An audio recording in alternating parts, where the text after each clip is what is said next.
Hi Amar, welcome on Europedia and good morning. Good morning sir. Okay, so Amar, thanks a lot. आपने Sunday morning मेरे लिए निकाला, इस interaction के लिए निकाला, and we are here for discussion. जी सर जी। Okay. So अमर, आप एक बहुत ही प्रेस्टिजियस पब्लिक सेक्टर में अंदर जॉब कर रहे हैं अभी। आपको कुछ मंथ्स हो गए हैं, एंड दैट इज नालको। जी और आपकी कुछ और पीएसयूज में सिलेक्शन भी हुई थी। और अभी नालको का, जैसा आप जानते हैं, इंटरव्यू आने भी वाला है। इंसिडेंटली ये मेरी इंटरेक्शन आपके साथ तब हो रही है जब नालको के जी इंटरव्यू आने वाले हैं बच्चों के, और वो उस तैयारी जी। मोड में हैं। सो अभी डू शायद यू थिंक? हम लोग भी डिपार्टमेंट भी लिस्ट आया, 4 डेज पहले ही शायद लिस्ट आया, रिजल्ट वो हाँ, फर्स्ट हाँ, लिस्ट यूर राइट। आया है।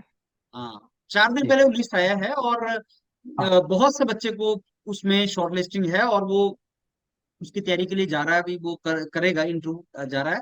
तो आपका जो जी इंटरेक्शन सारे के सारा होगा ना अमर, वो बहुत हेल्पफुल होगा स्टूडेंट्स को।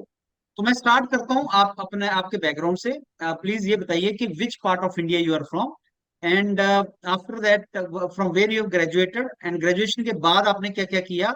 स्टूडेंट्स को सब बताना जी कि साहब मैंने ये किया, ये हुआ, ये नहीं हुआ, ऐसा हुआ, जैसा हुआ, सारा थोड़ा सा बताओ। Tell everything and then we go forward. जी सर। सो बेसिकली मैं एक छोटा सा जगह उड़ीसा में से बिलोंग करता हूँ, छोटा सा जगह बनबाल, जहाँ पर हम लोग का कोल इंडिया का एक सब्सिडरी है, महानदी कोलफील्ड्स लिमिटेड। वहाँ पर ओके। कोल माइंस चलता है। वहाँ मेरे पापा सर्विस करते हैं। राइट नाउ ऑल्सो सर्विस कर रहे हैं। और मैंने अपना जैसे बीटेक कर रहे हैं, बीटेक में प्रोडक्शन इंजीनियरिंग मेरा बीटेक बैकग्राउंड है, क्योंकि मेरा मैकेनिकल नहीं है। और प्रोडक्शन इंजीनियरिंग बैकग्राउंड में बीटेक किया था भुवनेश्वर में, सेंट्रल इंस्टीट्यूट है, सीपेट वहाँ पर। उसके बाद फिर मैंने मास्टर डिग्री भी, मैं अपना एमटेक भी खत्म किया आईआईटी धनबाद से। और मेरा स्पेशलाइजेशन था थर्मल इंजीनियरिंग बैकग्राउंड से, मैंने किया है 2 साल का एमटेक। और जब पास आउट होकर आया था, तब शायद कोविड चल रहा था, 2020 में मैं पास आउट हुआ था एमटेक। तो मेरे पास 2-3 जॉब के ऑफर्स थे तब। लेकिन दिक्कत ये था कि हर जगह आपको पता था लॉकडाउन चल रहा था, सारे डिस्ट्रिक्ट लॉक थे। तो ज्वाइनिंग वगैरह नहीं हो पाई थी। तो उस टाइम में एक बहुत ही नेगेटिव माहौल चल रहा था, तो मैं समझ नहीं पा रहा था कि मैं जॉब के लिए और थोड़ा वेट करूं। एचआर लोग बोले कि नहीं नहीं, लेटर्स आपके लिए रेडी है, बस या तो वेट करूं, उनके भरोसे रहूंगा। तो पता चला यहाँ के गवर्नमेंट एग्जाम सारे निकल गए होंगे। तो फिर मैंने एक छोटा सा कंपनी, एक है राउरकेला में, श्री महावीर फेरोलेर स्टील प्लांट, एक था, छोटा सा कंपनी था। तो मैं कुछ सोचा नहीं सैलरी वगैरह के बारे में, आईआईटी बैकग्राउंड, मैंने कुछ नहीं सोचा। मैं बोला चलो ज्वाइन कर लेते हैं, पता चला फिर कोई नया कोविड केस ना आ जाए, फिर बढ़ जाएगा केस। तो उसमें थोड़ा मिजरेबल पे स्केल था, 18-20 हजार मेरे को इन हैंड मिलता था। लोग भी बोलते थे कि आप एक आईआईटी ग्रेजुएट हो, आप 18-20 थाउजेंड सैलरी के लिए क्यों गए। लेकिन मेरा मेन मोटिव यही था कि लॉकडाउन में जाने का, कि 18-20 थाउजेंड सैलरी तो बात की नहीं थी, बात ये थी कि मुझे घर से थोड़ा दूर जाना प्रिफर मैं किया, कि मुझे थोड़ा अकेले चाहिए प्रिपरेशन के लिए। क्योंकि ऑब्वियसली एज ए स्टूडेंट्स क्या होता है, आप जब घर में रहते हैं तो एक होता है ना माहौल, वो एक सीरियसनेस बन नहीं पाता है, क्योंकि फैमिली मेंबर भाई बहन सब रहते हैं। तो इसलिए मैं थोड़ा सा उनसे आइसोलेट होना बेटर समझा अपने लिए, कि थोड़ा कैरियर को और थोड़ा अच्छे से फोकस किया जाए। और तब मैं 2021 का शायद गेट दिया था। वो पेपर उतना अच्छा नहीं जा पाया, क्योंकि उस टाइम मैं एक वाइजेक स्टील का भी एग्जाम, आरआईएनएल का भी ओन एग्जाम से चल रहा था। तो उसमें वो एग्जाम का मैं तैयारी किया था 8 to 9 मंथ्स, वो मैं क्वालिफाई कर लिया था। लेकिन उसके बाद उन्होंने इंटरव्यूज वगैरह करके कैंसिल कर दिया, वो लिए ही नहीं, वो रिक्रूट बंद कर दिए। तो फिर एक साल मुझे फिर टाइम लगा। मैं राउरकेला में जॉब के साथ, मैं सुबह जॉब जाता था सुबह 8 बजे, शाम को लौटता था 6, 7, 8 भी बज जाता था, 10, 12 घंटे मेरे वहां पर चले जाते थे। और सैलरी उतनी अच्छी नहीं होती थी, तो मुझे बहुत दिक्कत होता था तैयारी के लिए, कि यार कैसे गेट की तैयारी करूँ। और 5 मंथ्स है, 4 मंथ्स हो गया, 3 मंथ्स हो गया। तो ज्यादा टाइम भी, मैं अपना स्लीपिंग टाइम भी बहुत कम कर दिया था, 3 to 4 आवर्स हार्डली दिन में सोता था। बाकी तैयारी वैयारी में थोड़ा मेहनत में लगा रहता था। तो उस चीज के चक्कर में क्या हुआ, मैं जब 2022 का गेट जब मैंने लिखा, उसमें थोड़ा सा उतना अप टू द मार्क्स, तो पेपर भी थोड़ा टफ हो गया था 2022 में, मैकेनिकल का। तो उसमें मेरा उतना रैंक नहीं आ पाया। फिर मैं घर पे एक बार बैठ के, जब रिजल्ट आया मार्च महीने में, मैं फिर मार्च में सोच रहा था कि मैं करूँ, फिर कैसे करूँ, इतना कम रैंक है अभी इस साल का वैकेंसी, क्योंकि तब तक 2022 का कुछ भी वैकेंसी तब तक आया नहीं था नोटिफिकेशन, शायद आईओसीएल का नोटिफिकेशन आया था, और कोई पीएसयू का नहीं आया था। हम्म। तो फिर मैं सोचा क्या करूँ क्या करूँ। फिर मुझे एक दो, मतलब पता नहीं, मैं से यूट्यूब में कहीं कुछ ऐसे सर्च करा था, हाउ टू प्रिपेयर इंटरव्यू ऐसे करके मारा था, एक वाईपी को सिंबल आपका आया, वाईपी का। तो मैं 2-3 बार मैं उसको मिस कर गया, कि चलो ठीक है कुछ देख रहा हूँ। फिर पता नहीं 2-3 दिन बाद मैं फिर देखा, वो एयरपीडी का कोई शायद सकलानी सर आपका था, कि आपका ही कोई क्लास चल रहा था। मैं सच ही क्लिक मार लिया कि चलो देखता है इंटरव्यू में होता क्या है। क्लिक मार के देखा तो मुझे थोड़ा ठीक लगा। फिर मैं 5-10 दिन उसमें मैं फॉलो अप किया कि ये कौन सा इंस्टीट्यूट है, क्या मैं कभी सुना ही नहीं, यूरोपीडिया क्या होता है। फिर मुझे पता चला कि जहाँ हम लोग का स्टूडेंट लोग का मेहनत फरवरी फर्स्ट वीक या सेकंड वीक तक गेट एग्जाम तक रहता है, उसके बाद फिर आप लोग का मेहनत शुरू होता है वहां से ओके। करने के लिए। तो तो आपका एक वीडियो मैंने देखा था कि जिसमें आप इंटरव्यूज का जो प्रॉपर प्रेजेंटेशन बता रहे थे, उसमें शायद आईओसीएल बच्चों का रिजल्ट्स भी बता रहे थे, क्योंकि बच्चा 0.25 मार्क्स से जिसका रैंक बहुत पीछे है, तभी वो सिलेक्शन लेके जस्ट कट ऑफ पार करके चला गया।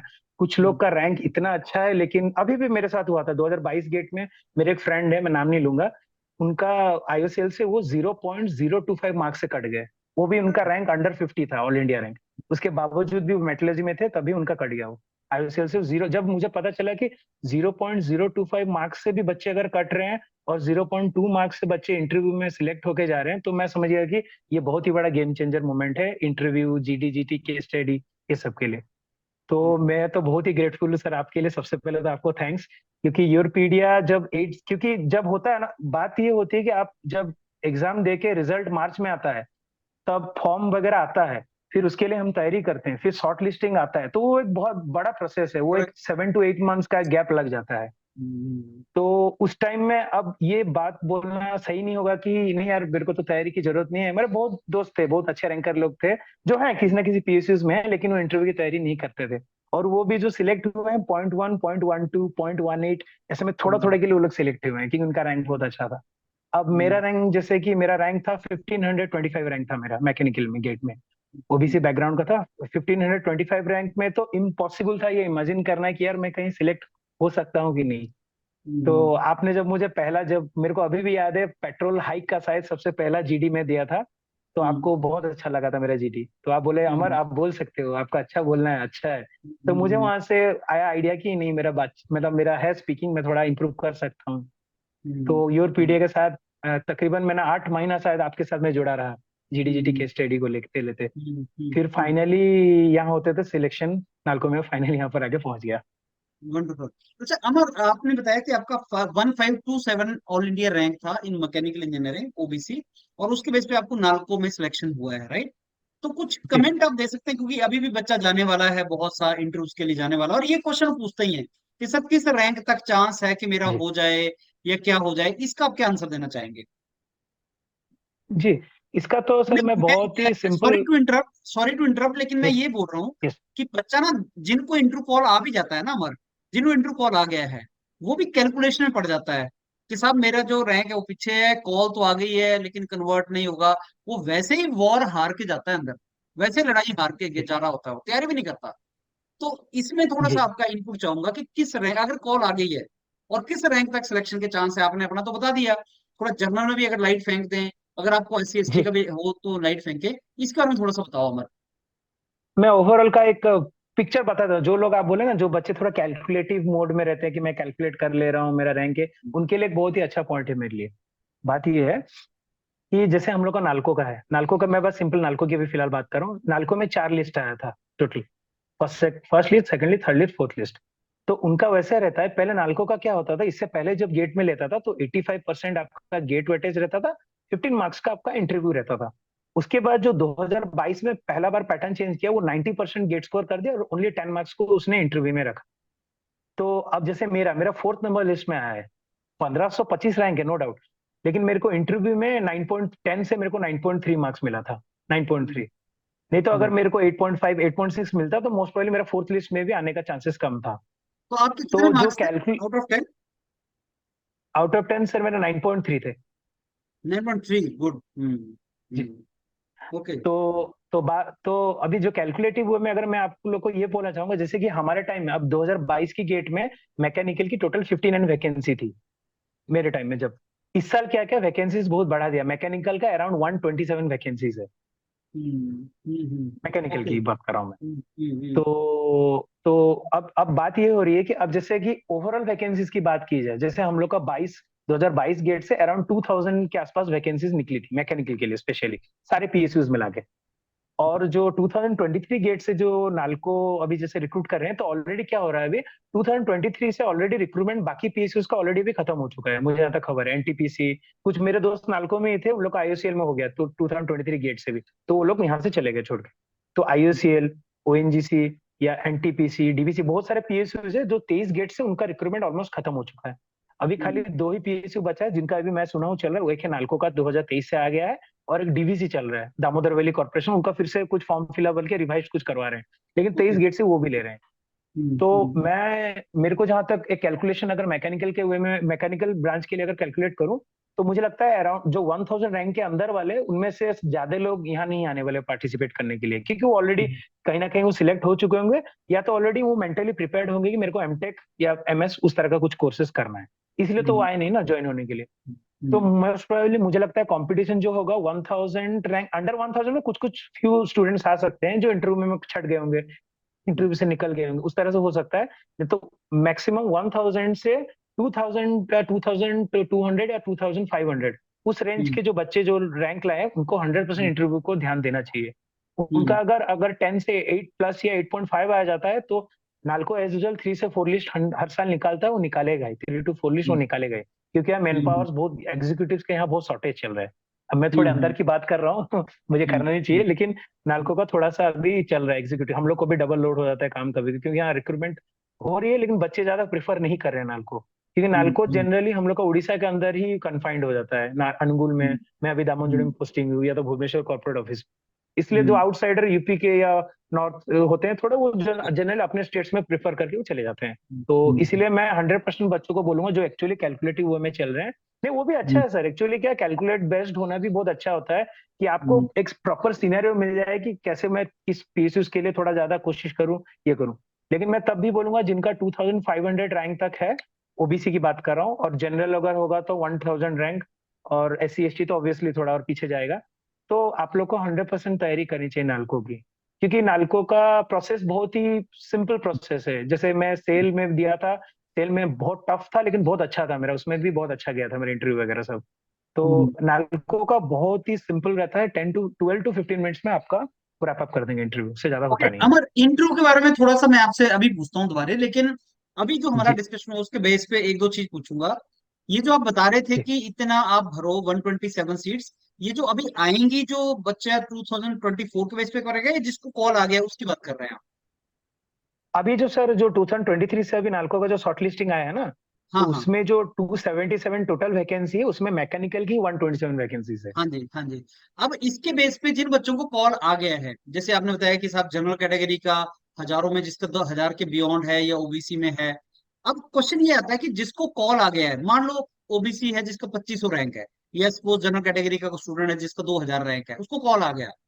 अब उसके दिमाग में जी। एनालिसिस ये चलता है कि मेरे को कॉल तो आ गया, इंटरव्यू की वेटेज ओनली 10% है, तो तैयारी करूं कि ना करूं, क्वेश्चन ये है।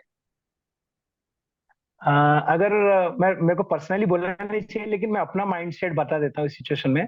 जब मेरा 1525 रैंक था, तो ऑफ कोर्स ऑब्वियस सी बात है, वो कभी कोई सोचता नहीं है कि कहीं मेरा पीएसयूज में हो सकता है।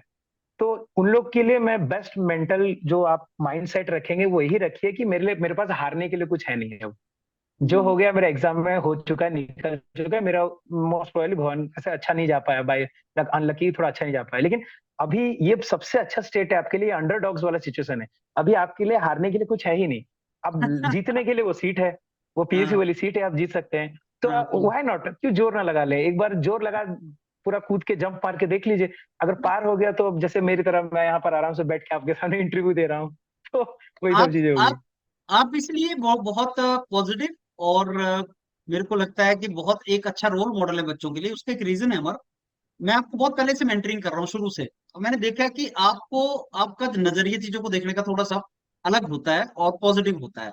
आप उनको पॉजिटिव वे में ले रहे होते जी हो।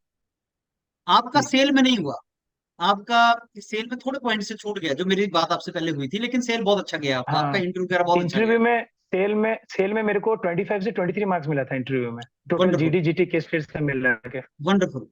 अब मैं आपसे ये बस जाऊंगा अमर, कि अगर सपोज किसी फाइनली सिलेक्शन नहीं भी होती है, लेकिन अगर इंटरव्यू का चांस है, जैसे आईयूसीएल का आने वाला है, बहुत से बच्चे को कॉल आता है, और जी ये भी हम जानते हैं कि टॉप रैंकर्स को बेनिफिट होता है उसमें भी।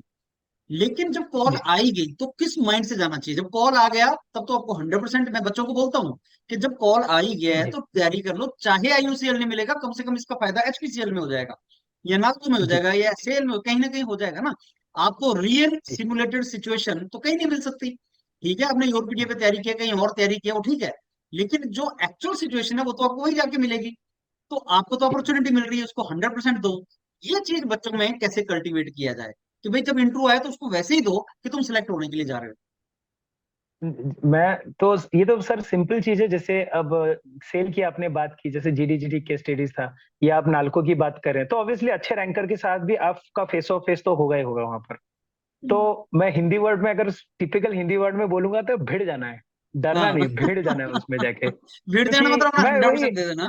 बिल्कुल अपना 100%, 100 नहीं, 1000% देना पड़ेगा। 100% के अच्छा। लिए आप टारगेट रखेंगे, वो तो आपका वो 70% आएगा आउटपुट, क्योंकि एफिशिएंसी ओके। 100% कभी होती नहीं है चीजों को लेकर। हाँ हाँ। तो बेस्ट यही रहेगा कि आप उस माइंडसेट में जाइए। मैं तो ये बोलूंगा कि जो इंटरव्यू, जैसे मेरा सेल का इंटरव्यू था या नालको का इंटरव्यू था, तो ऑब्वियसली सर बहुत सारे, जब आप चेंबर के बाहर वेट कर रहे हो, जैसे बैठे रहते हैं ना हम लोग कि अभी नेक्स्ट आएगा, 1 बजेगा, मैं उठ के मेरे को अंदर जाना है, तो उस टाइम में ना माइंड होता है, हम लोग का ह्यूमन टेंडेंसी वैसी होती है कि माइंड आगे पीछे आपको लेके जाता ही है।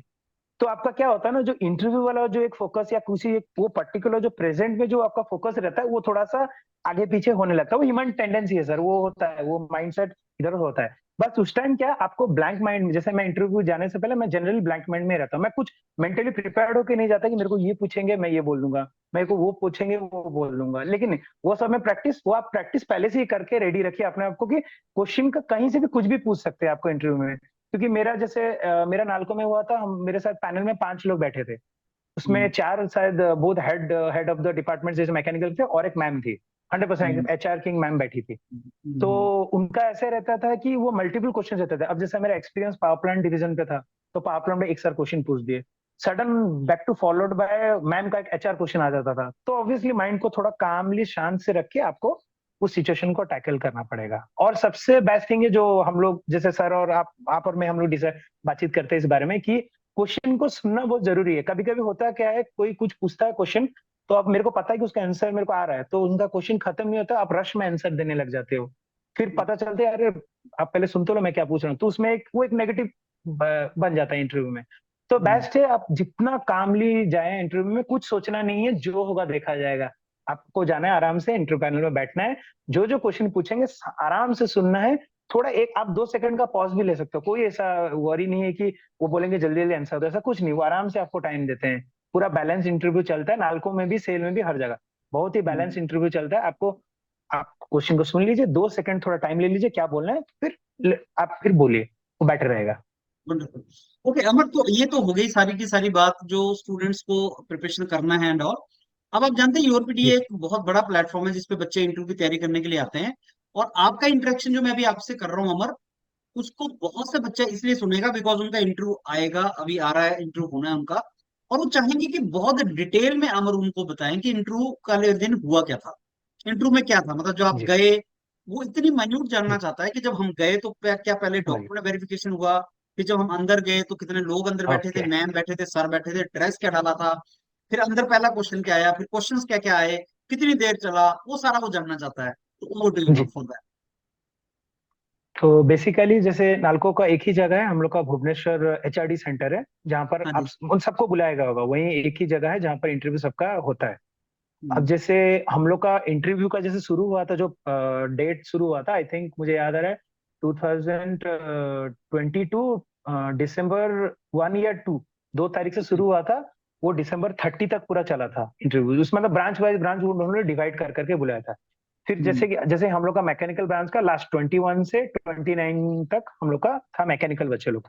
तो उसमें क्या किए थे, वो लोग कैटेगरी वाइज डिवाइड किए थे। जैसे 21 22 जनरल कैटेगरी के बच्चों को बुलाया गया, 23 24 ओबीसी वालों को बुलाया गया, 25 26 जैसे फिजिकल हैंडीकैप SC ST वालों को बुलाया गया। तो उनका हम्म, हर डेट में वो डिवाइड कर करके बुलाते हैं। तो मोस्ट प्रोबेबली आपका जो कंपटीशन जैसे होता है, आपका अपने कैटेगरी वाइज के साथ ही आपका होगा। हम्म, सेल में भी वैसे हुआ था कि हम्म, जिस कैटेगरी का आप बिलोंग करते हो, उस कैटेगरी में आपकी तरफ बाकी बच्चों को उस दिन बुलाया गया है, आपका इस हिसाब से इंटरव्यू होगा। तो जैसे हम लोग उस दिन घुसे, ऑब्वियसली हम लोग फॉर्मल वगैरह में ब्लेजर वगैरह पहन के गया था। तो हम्म, पहले गेट एंट्री में हम लोग का जो हम लोग का कॉल लेटर इशू हुआ था, लेकिन हम लोग को पहले गेट में डिपॉजिट करना होता है। वो सिक्योरिटी आपका साइन, रोल नंबर जो भी है, सब लिख के, नाम डिटेल्स लिख के आप अंदर जा सकते हैं। पेरेंट्स को भी ले सकते हैं, कोई ज्यादा इशू नहीं है। फिर हम्म, अंदर जाने के बाद फिर हम लोग का वहाँ डॉक्यूमेंट वेरिफिकेशन वगैरह चला।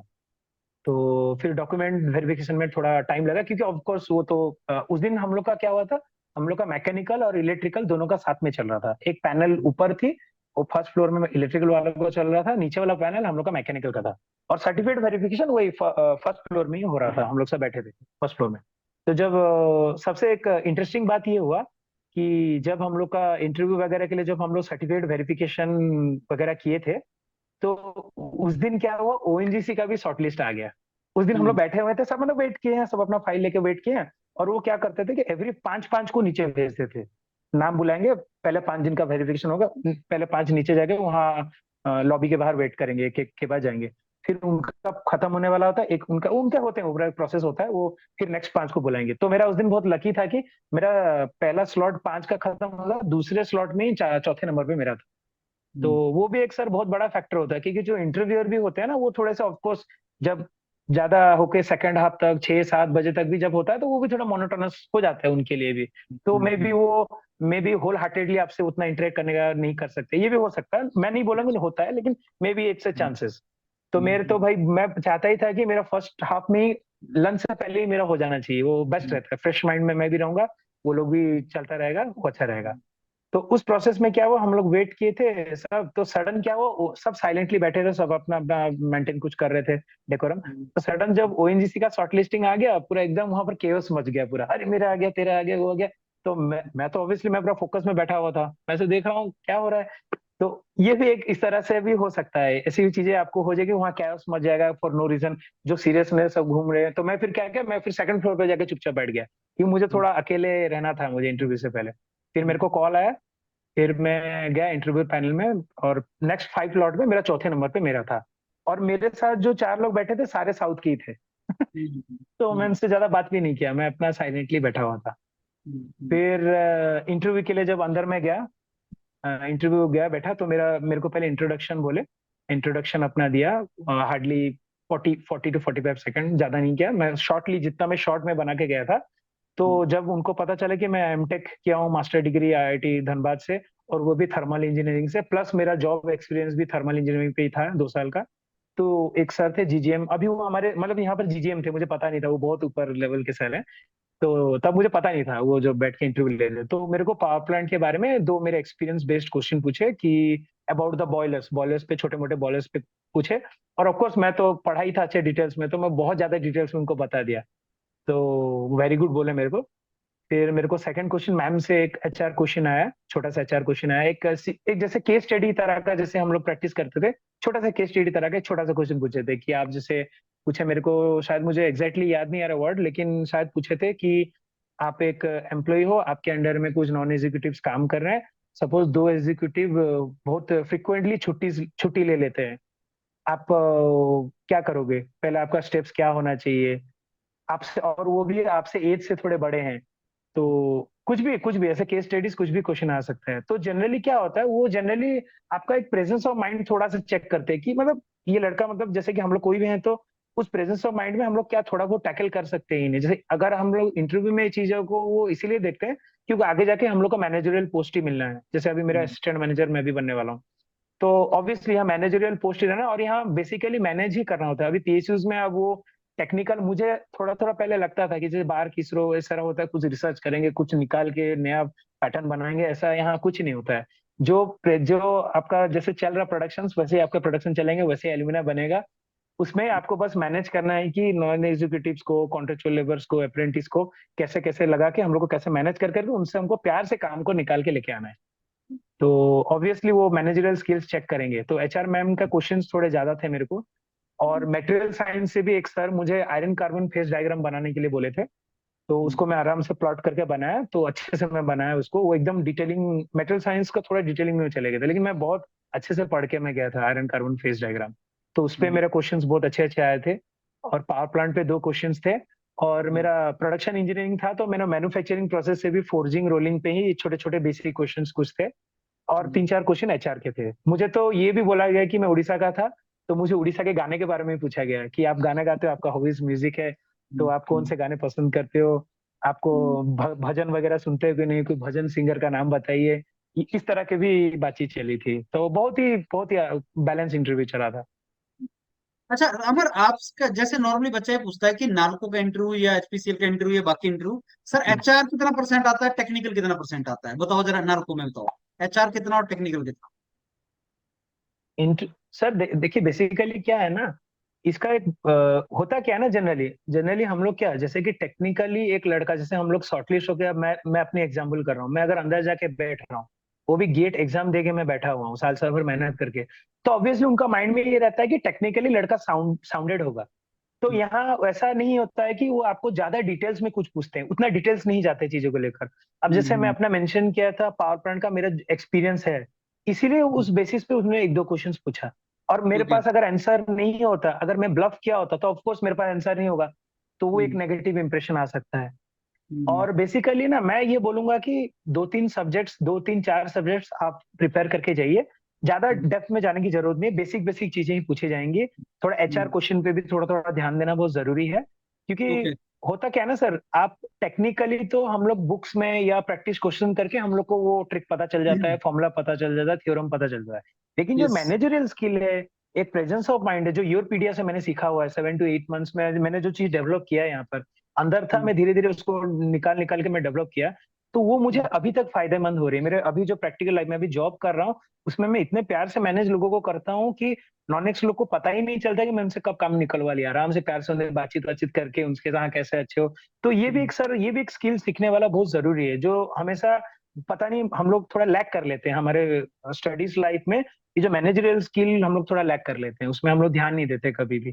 तो मे भी इस चीज की वजह से भी लोग, क्या होता है, जैसे कि अब कोई इंटरव्यू के लिए प्रिपेयर कर रहा है, तो वो कभी कभी ब्लैंक माइंड भी हो जाते हैं, अरे मैं कैसे प्रिपेयर करूं, मैं कहाँ से तैयारी करूं, क्योंकि मैनेजरियल स्किल्स में हम लोग कभी ध्यान ही नहीं दिए, हम लोग का जो एजुकेशन बैकग्राउंड ही हम लोग का वैसा है कि हम लोग कभी ध्यान ही नहीं देते, जो यूरोपीडिया बहुत अच्छे से ध्यान देता है इन चीजों को हम्म। लेकर। अच्छा तो अमर, यही एक बात है और क्वेश्चन मैं आपसे पूछूंगा, ये उन बच्चों के लिए जो जी। यूपीडीए का रजिस्टर्ड स्टूडेंट है, जो इंटरव्यू की तैयारी जी। करना चाहता है, जो रजिस्टर्ड है, जैसे आपने बताया कि साहब मैं 7-8 मंथ जुड़ा रहा, और आई रिमेम्बर कि आप बहुत ही कंसिस्टेंट स्टूडेंट थे, मे बी आप आईआईटीएन हो और वो आपके अंदर है, आई डोंट नो, बट आप बहुत कंसिस्टेंट थे, मतलब मेरे को ये साफ पता होता था अमर साहू आया है और उसका ये है, मतलब मेरे को याद हो गया था कि अमर की क्या स्ट्रेंथ्स है, क्या वीकनेसेस है, दो I keep on interacting with hundreds of students, but I was knowing you ins and outs. अब बहुत से ऐसे स्टूडेंट है, यू सरप्राइज, जो पैकेज लिया होता है इसने यूरोपीडिया का, एक या दो बार देता है, फिर आता ही नहीं, फिर तैयारी नहीं कर रहा होता, छोड़ देता है, घबरा जाता है, क्योंकि देखो पहली बार तो फीडबैक नेगेटिव आएगा, पहली बार तुम पार्टिसिपेट करोगे तो फीडबैक नेगेटिव आएगा कि नहीं, तुम्हारे तुम्हारे में बहुत सा स्कोप है इंप्रूवमेंट का, तुम ऐसा कर रहे हो वैसा कर रहे हो, बच्चा उससे घबरा के चला जाता है। अब मेरा क्वेश्चन आपसे उन स्टूडेंट के लिए जो रजिस्टर्ड है यूरोपीडिया का, जिसने पैकेज ले चुका है, उसको किस तरीके से बेनिफिट उठाना चाहिए इस प्लेटफॉर्म का, ये क्वेश्चन है मेरा स्टेट आपसे। जो लोग जो एक दो दे के चले जाते हैं, उनका एक माइंडसेट, क्योंकि मैं, हमारे बैच में भी थे कुछ बच्चे जो हम लोग के साथ यूरोपीडिया करते थे, कुछ कुछ का फेसेस में 7-10 जीडी के बाद एक आधा देखता था, याद रहता था कि हाँ ये वो लड़का तो था। तो शायद प्रॉब्लम ये होता है ना सर, कि जब आप शुरुआत करते हैं ना, कोई भी चीज स्टार्ट करते हैं, वो जनरल लाइफ में भी वो मतलब एप्लीकेबल है, कि आप जनरली अगर कुछ स्टार्ट करते हैं ना, वो थोड़ा डिफिकल्ट होता है। मतलब आज अगर स्टार्ट करें थोड़ा डिफिकल्ट होगा, कल इनर्शिया जब चेंज और करना डेप्थ मुश्किल में होता है। जाएंगे। हम्म जी जी जी, बिल्कुल बिल्कुल। और माइंडसेट ये रहता है ना, जब आप पहली बार करते हैं वो थोड़ा डिफिकल्ट लग रहा है, दूसरे बार और ज्यादा डिफिकल्ट इसलिए लगता है क्योंकि हम लोग फिर अंदर घुसने का कोशिश करते हैं, और थोड़ा डेप्थ ऑटोमेटिकली जब आप दूसरे दिन करेंगे तो थोड़ा डेप्थ में जाते हैं, तीसरे दिन और थोड़ा डेप्थ में जाते हैं, तो फिर वो एक कॉन्फिडेंस थोड़ा कम भी होता है कभी कभी, कि यार मैं तो कर रहा हूँ, 3 दिन हो गया, बहुत डिफिकल्ट हो रहा है यार, तो फिर वहीं से बैकआउट करते हैं। लेकिन वहीं वो टाइम रहता है कि तब आपको बस और एक जंप लगाने, और एक जंप लगेंगे तो एकदम अपने कंफर्टेबल जोन पे चले जाएंगे, फिर मन करेगा कि हर दिन जीडी लेते हैं, हर दिन एक जीटी कर लेते हैं, क्योंकि वो एक सर, एक सबसे बड़ी बात है ना सर, मैं 8 मंथ्स इसीलिए मैं बार बार ये चीज बोल रहा हूँ, क्योंकि जो इंटरव्यू प्रिपरेशन होता है सर, वो एक प्रोसेस होता है। ये कोई मतलब हार्ड एंड फास्ट रूल नहीं है कि आप आज रात को कर लिए और कल आप एक्सपर्ट बन गए, नहीं, आपको वो क्वेश्चंस डेली टैकल करना पड़ेगा, क्योंकि अभी एवरीडे मैं एज ए मैनेजर मेरे को हर दिन टैकल करना पड़ता है लोगों को। हाँ जी, तो ऐसा तो नहीं होगा कि मैं आज 2 दिन तैयारी कर लिया, तीसरे दिन मेरा मैनेजमेंट स्किल पूरा हो गया, अच्छा मैं अगले दिन जाके इंटरव्यू दे दूंगा, मेरा निकल जाएगा, ऐसे नहीं होता है। वो एक, उन लोग के लिए मैं 100% बोलना चाहूंगा कि ये एक प्रोसेस है, भले ही डिफिकल्ट हो, जुड़े रहिए इसके साथ, कोई दिक्कत नहीं है। आप जितना गलती यहाँ करेंगे, इसका मतलब ये है कि वहां पर आपकी गलतियां उतनी कम होगी, क्योंकि आपने गलती यहाँ पर की, सर तो आप तो हैं ही, आप तो उनको बताते हैं, गाइड करके नोट करवा देते हैं, तो बच्चे उसको नोट करें कि हाँ मेरा ये फॉल्ट है, सर मेरे को ये चीज बोले हैं, ये जो 4 फॉल्ट है, मैं कोशिश करूंगी अगले बार वो 4 को मैं 3 फॉल्ट में कन्वर्ट करूं, कि मेरा इस बार 3 फॉल्ट हुआ। फिर 2-3 जीडी जीटी या इंटरव्यू जो सेशन होने के बाद पता चला 3 फॉल्ट से मेरा 2 फॉल्ट हुआ, फिर मेरा 1 फॉल्ट हुआ, फिर मेरा फॉल्ट नहीं हो रहा है। फिर वो जो फॉल्ट नहीं हो रहा है उसको मैं फिर मेंटेन करते करते जा रहा हूँ कि मेरा फॉल्ट अब 0 एरर पे मेरा चल रहा है। तो ये जब तक स्टेबिलिटी इतनी अच्छी आ जाएगी योरपीडिया में ना, कि आपको जब इंटरव्यू जाओगे आपको डर ही नहीं रहेगा, क्योंकि आप इंटरव्यू से पहले 10-20 इंटरव्यू अटेंड कर लिए होंगे, सेशन जीडीजीटी केस स्टडी प्रैक्टिस कर लिए होंगे। मेरे को वही फायदेमंद हुआ सेल में। जैसे सेल के फॉर एग्जांपल, सेल की बात करनी नहीं चाहिए नालको के लिए, लेकिन मैं बोल दे रहा हूँ। सेल में ऐसा हुआ था कि जैसे जीडीजीटी केस स्टडी इंटरव्यू हुआ था, तो उसमें मेरा सबसे बेस्ट चला गया था उस दिन। उसमें जो जीडीजीटी बच्चे लोग आए थे उनको देख के ही लग रहा था कि वो कभी भी नहीं दिए हैं, वो पहली बार दे रहे हैं, सही बात है। कभी नहीं दिए। तो उनको, मेरे को एज ए टीम, जैसे एक टीम लीड होना चाहिए, तो मैं टीम लीड करके पूरा ग्रुप को लेके मैं चलता था जीडीजीटी केस स्टडी के लिए। तो उसमें मेरे को 10 से 9 मार्क्स मिल गए थे जीडीजीटी केस स्टडी मिला के। इंटरव्यू में मेरे को 15 से 14 मार्क्स मिले थे। ओवरऑल मेरे को 23 मार्क्स मिले थे। ऑब्वियसली वो मेरा 8 महीने का यूपीडी के साथ जुड़ा रहा, इतने सारे प्रोसेस आपके साथ जुड़ा रहा, इतने सारे मैं प्रोसेस चीजें आपसे मैं सिखाऊं, मैनेजरियल स्किल। मैं तो बोलता हूँ sir, you are the best asset interview के लिए, you are the best asset. आपका अगर कोई 5-6, आपका अगर, मैं सच बोल रहा हूँ, आपका अगर कोई 5-6 सेशन अगर अटेंड कर लेगा एचआर वाला, उसको और कुछ नहीं चाहिए। अगर वो अपने ही वीडियो को अगर 10 बार देख लेगा उसका काम हो जाएगा, तो बहुत अच्छा रहेगा। ओके। सो अमर, मेरे को ये बताइए कि जैसे नालको का जॉब है, तो हर इंटरव्यू के लिए जब स्टूडेंट जाता है तो उससे उस ऑर्गेनाइजेशन का कुछ नॉलेज एक्सपेक्ट किया जाता है कि उसको नालको का पता हो। तो कितना इंपॉर्टेंट होता है कि जिस इंटरव्यू के लिए तुम जा रहे हो उस ऑर्गेनाइजेशन का थोड़ा सा नॉलेज आपको हो ऑलरेडी, जो चाहे उसकी वेबसाइट से पता लगे, चाहे वो हाँ डॉक्यूमेंट जो सर, यूपीडीए देता है। उनका क्या होता है ना, वो मतलब बात ये होती है ना, ये ऐसे कुछ मतलब नहीं भी बोलेंगे तो कुछ खराब इंप्रेशन नहीं है, लेकिन मैं तो ये बोलूंगा कि आप अगर जा रहे हैं तो बेसिक चीजें थोड़ा बहुत, जैसे देख कि के जाइए। टर्नओवर कितना होता है पिछले हम्म, साल का, जैसे 2022-23 में उनका नेट पैट कितना था, प्रॉफिट आफ्टर टैक्स कितना था, कितना रेवेन्यू, नेट रेवेन्यू हुआ था, ये कितने हजार करोड़ का मतलब टर्नओवर होता है। तो ये छोटी छोटी बेसिक चीजें, क्या बनता है एल्यूमिनियम, अब एल्यूमिनियम बनता है तो कहाँ क्या बनता है, अब दामन जोड़ी बाजार लोकेशन है, यहाँ एल्यूमिना हाइड्रोक्साइड हाइड्रेटेड एल्यूमिना बनता है, Al2O 3.3H2O। फिर यहाँ से हम लोग भेजते हैं बाहर भी, यहाँ से विशाखापट्टनम का पोर्ट है, नालको का पोर्ट भी है, यहाँ से बाहर भेजता है। और यहाँ से पाउडर फॉर्म में जाता है हम लोग का अनुगुल, जहाँ पर वहां से ब्लो मोल्डिंग करके वहाँ एल्यूमिनियम बनता है, सेपरेट करके, फिर वहां से एल्यूमिनियम स्मेल्टर्स वगैरह बनता है, फिर वहां से वो भेजा। तो ये बेसिक बेसिक चीजें हैं। और कहाँ का पावर प्लांट है, कैप्टिव पावर प्लांट एक अनुगुल में भी है, 1200 मेगावाट का है। यहाँ हम्म, पर एक सीपीपी है, और छोटा सा है, ज्यादा बड़ा नहीं है, वो 90 मेगावाट के यहाँ पर बनता है।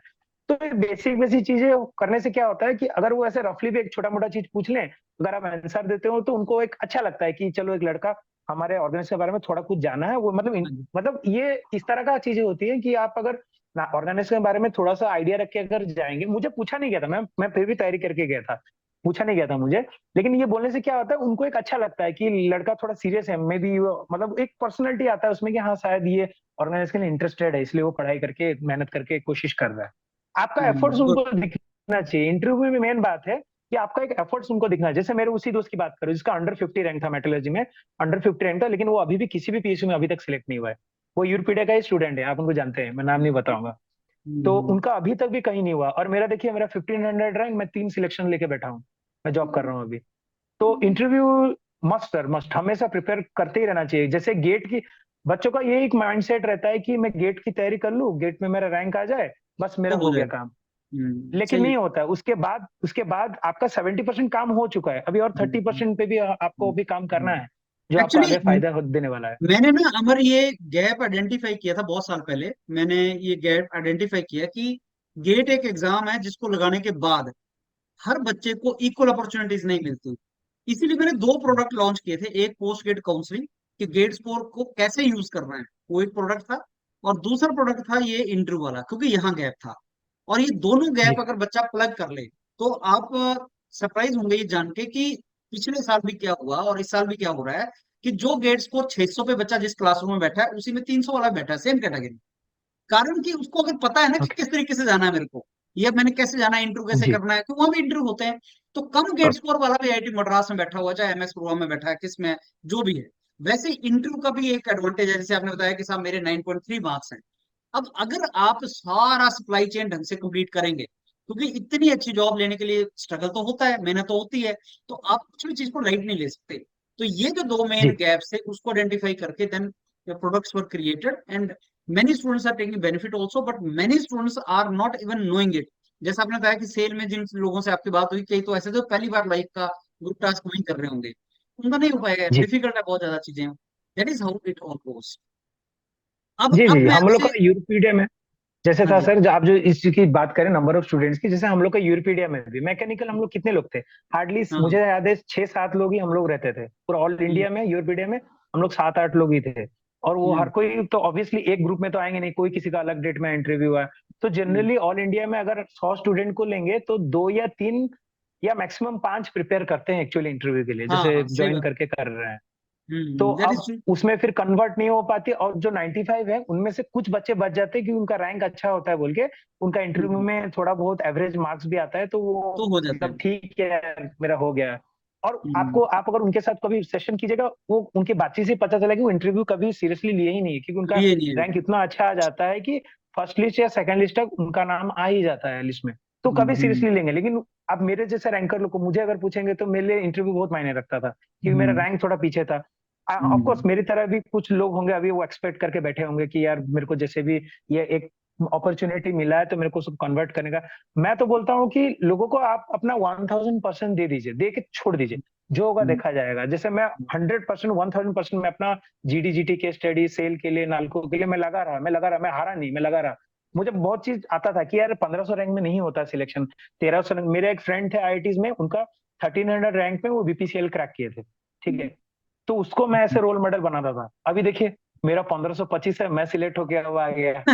अभी अभी सबके लिए, अभी अभी दूसरों के लिए रोल मॉडल मैं बन गया कि सर, मुझे हम्म, बहुत फोन आते रहते मेरे जूनियर्स के कि सर आप 1500 रैंक पे आपने पीएसयूज में कैसे सिलेक्शन आपका, मतलब हम्म, कैसे इंटरव्यू आप देते थे कि ऐसे आप कर लिया। हम्म, मैं बोले कि आप यूरोपीडिया ज्वाइन कीजिए, आपको पता चल जाएगा कि हाँ। कैसे कि इंटरव्यू का ओके, कितना जरूरी होता है इन चीजों में। okay, Amar, now my last discussion point is related to job itself and NALCO का। जी नालको उड़ीसा में है, और उड़ीसा के लोगों के लिए तो ये बहुत अच्छा एक अपॉर्चुनिटी है, बट आपसे जानना चाहूंगा कि क्या नॉन उड़ीसा जो स्टूडेंट हैं वो कितने लोग होंगे, कितना परसेंट होगा जो बाहर की स्टेट से आए होंगे, परसेंटेज टाइप।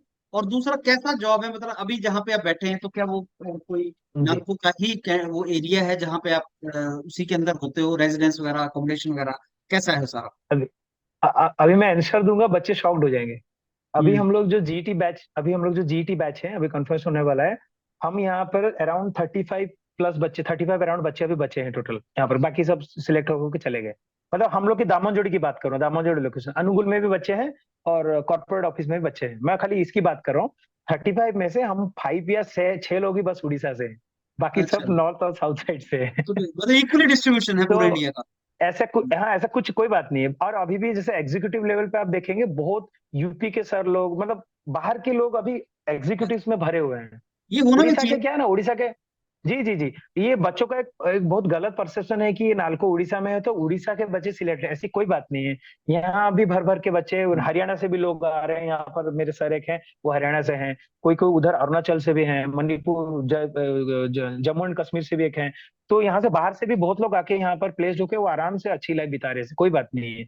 ये लोगों का परसेप्शन बन गया नालको को लेकर कि नालको उड़ीसा का है तो हाँ वो तो उड़ीसा का बच्चों को ही लेगा, ऐसी कोई बात नहीं है। मेरे कुछ कॉलिग्स दोस्त हैं, उनको भी अच्छे अच्छे 88.5, 8.6, उनको भी अच्छा अच्छा मार्क्स मिला है यहाँ पर।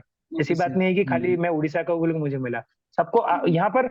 सर सबसे बड़ी बात नालको का क्या है ना, नालको कभी भी वो डिफरेंसेस नहीं क्रिएट करती है। ये लोगों का माइंड है कि नालको उड़ीसा में है तो हाँ वो शायद उड़ीसा लोगों को थोड़ा पार्सलिटी कर नहीं दे नहीं, रहा होगा। पॉइंट वो नहीं है, हाँ अमर, पॉइंट ये नहीं कि उड़ीसा के बच्चों को ही नालको लेगा, ऑब्वियसली कभी नहीं होगा, हम्म, बिकॉज पब्लिक सेक्टर बहुत ही फेयर होता है। लेकिन मेरा जी बस जी क्वेश्चन ये था जी कि क्या ऐसा तो नहीं कि बाकी बच्चे इंटरेस्ट कम शो कर रहे हैं और उड़ीसा के ही बच्चे ज्यादा इंटरेस्ट शो कर रहे हैं, कि बाकी बच्चों ने, जैसे आप सर। होता है कई बार कि नहीं मेरे को नहीं जाना सर, मेरे को तो जैसे राजस्थान वाला आदमी सोच ले मेरे को एचआरआरएल में जाना है, या कोई नॉर्थ ईस्ट का सोच ले मेरे को ऑल इंडिया में जाना है। तो कहीं ऐसा तो नहीं कि साहब, हाँ जैसे विशाखापट्टनम स्टील में हम देख रहे हैं कि तेलुगु बेल्ट से बच्चा जा रहा है, ऐसा तो नहीं कहीं? तो मतलब सभी जगह से, मेरा क्वेश्चन बस वही था। लेकिन सर जनरली क्या होता है ना, गवर्नमेंट जब हम लोग जब चूज करते हैं ना तो जनरली परसेप्शन एक जनरली बनता है, एक मतलब एक ओवरऑल हाँ, छोटा सा सब जगह जाना है। बोल रहा हूँ कि हम्म, जैसे कि मैं अगर सिलेक्ट हो गया, अब जैसे कि कोई आउटसाइडर बंदा है यहाँ के, वो सिलेक्ट होके यहाँ पर भी उसका अच्छी लाइफ चल रही है। अगर घर के स्टेट्स के पास कुछ पब्लिक सर्विस कमीशन वगैरह कुछ वैकेंसीज निकल रहा है, उसमें अप्लाई कर लिया, उसने उन्होंने अप्लाई कर लिया, उनका सिलेक्शन हो गया, तो जनरली वो थोड़ा उसमें ज्यादा ऑब्वियसली वो थोड़ा इंक्लाइंड हो जाते हैं उस तरफ कि यार घर के पास भी रहूंगा और पब्लिक सर्विस कमीशन वगैरह उस लेवल पे तो थोड़ा पावर में भी रहूंगा। तो ये पावर भी बहुत बड़ा मतलब एक फैक्टर होता है सोचने के लिए लोगों को। खाली हमेशा ये नहीं होता है कि मैं अपने स्टेट्स में रहूंगा, अपने स्टेट में रहूंगा प्लस थोड़ा पावरफुल में भी थोड़ा पब्लिक सर्विस कमीशन में ऑटोमेटिकली वो थोड़ा रहता है, वो अच्छा रेपुटेशन उनका रहता है। तो ये दो तीन फैक्टर से जो लोग थोड़ा सा प्लान करते हैं, लेकिन जनरली क्या है कि पीएसयू, सेंट्रल पीएसयू जो सेंट्रल गवर्नमेंट भी बोलिए या पीएसयू पब्लिक सेक्टर बोलिए, सर दोनों ही बहुत ही बैलेंस्ड है एम्प्लॉइज लोग के लिए, कोई दिक्कत नहीं है। आप आराम से यहाँ काम कीजिए, मैनेज कीजिए चीजों को लेकर, बहुत बहुत स्मूथ लाइफ यहाँ पर चलेगी, कोई रिस्क नहीं कुछ नहीं। क्योंकि मैं तो खुद एक प्राइवेट फर्म से मैं अभी गवर्नमेंट में आया हूं, तो मुझे पता है कि कितना डिफरेंसेस है दोनों के बीच में। या और यहाँ पर काम भी बहुत अच्छा होता है, मतलब ऐसा नहीं कि पहले एक मतलब नॉट स्पीकिंग ऐसे बोलना नहीं चाहिए, लेकिन जैसे बोलते थे कि गवर्नमेंट जॉब लग जाए, कुछ काम नहीं करना, रेस्ट करना है, वैसे नहीं होता है। गवर्नमेंट में भी हाँ काम होता है, प्रॉपर पूरा सिस्टमेटिक काम होता है। कभी कभी ओवरलोडेड काम भी हो जाता है। देखिए आज संडे को मेरा मीटिंग होने वाला था, लेकिन आज बाय लकीली मैं आज बच गया, दे नहीं पाया। हाँ। तो इस चीज की वजह से तो काम बहुत सिस्टमेटिक आपको होगा। आपको यहाँ पर एक्सेल करना है गवर्नमेंट में, आप गवर्नमेंट में एक्सेल भी कर सकते हैं। प्रॉपरली आप काम कीजिए, अपना यहाँ पर नाम बनाइए, कुछ भी कीजिए, आप आपके ऊपर सब है, आपके ऊपर सारा गोटी है, आपको तो जो करना कर ओवरऑल सकते हैं मतलब आप। बहुत अच्छा जॉब है। और अभी जैसे जी आप अंदर, आपने एक क्वेश्चन का आंसर नहीं किया, जैसे रहने का अंदर ही मिल जाता है अमर, जहाँ पे आपकी जॉब लगेगी तो वहीं पे अंदर रहते हैं आप? जी जी जी जी हम लोग का रिफाइनरी यहाँ पर अराउंड ज्यादा नहीं, 1 किलोमीटर होगा, 1 किलोमीटर के अंदर है। हम अच्छा। लोग का यहाँ पर नालको टाउनशिप है, नालको पूरा बाउंड्री को टाउनशिप। टाउनशिप है। अच्छा।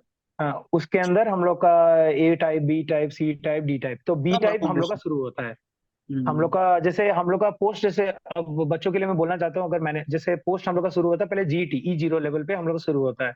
उसके बाद E1 E2 assistant manager, deputy manager, manager, senior manager, E4, फिर E5 होता है एजीएम, डीजीएम, जीएम। जीएम के ऊपर एक नया पोस्ट निकला है यहाँ पर, वो भी कुछ साल हुआ है, जीजीएम, ग्रुप जनरल मैनेजर उनको बोला जाता है। जो लोग हम लोग का इंटरव्यू पैनल में बैठते हैं जनरली, वो लोग बैठते हैं जीजीएम। उसके ऊपर हम लोग का ईडी एक आता है। जैसे हम लोग का यहाँ M&R कॉम्प्लेक्स हम लोग का दामनजोड़ी में है, वहां पर एक ईडी एग्जीक्यूटिव डायरेक्टर है। वैसे हम लोग का स्मेल्टर जोन जो अनुगुल में, वहां पर एक ईडी है। कॉर्पोरेट ऑफिस में हर डिपार्टमेंट के एक एक ईडी है, ईडी फाइनेंस है, ईडी प्रोडक्शन टेक्नोलॉजी है। इस तरह के एक एक एग्जीक्यूटिव डायरेक्टर्स होते हैं। मतलब इस फ्लो पैटर्न में हम लोग का यहाँ पर चल रहा है नालको में। Okay okay okay okay. चलो, दैट इज वंडरफुल अमर। बहुत जी अच्छे तरीके से सब कुछ बता दिया आपने। आई एम श्योर बच्चों को इससे बेनिफिट होगा।